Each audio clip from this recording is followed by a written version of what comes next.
කමලැන්ටි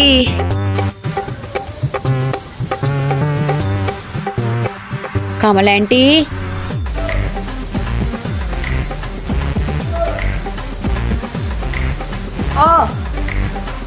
මොකෝ මේ ඇන්ටි මේ ආවේ මේ ඇන්ටිගෙන් චරිත සහතිකයක් ඉල්ලන් යන්න.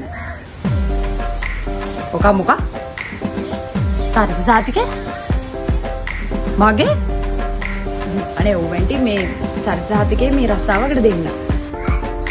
බොලාට චරිත සහතිකයක් ගන්න ඕන නම් ගිරාම සේවකවට යන්න එපා. මොන හුන්නස් ගිරියද මෙතන කරන්නේ?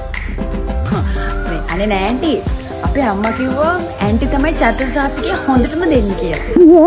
අනික ග්‍රාම සේවක මහත්තයටත් වඩා ඇන්ටි අපි ගැන හොඳටම දන්නවනේ. ඒක නිසා ඇන්ටි තමයි මේකට හොඳම කෙනා. අහුණාට පණයක්. කුමහප දෙයක් කරගන්න තු. චරිත සහතිකේ. මම ඔබට කිව්වා කියලා හිතාගනි.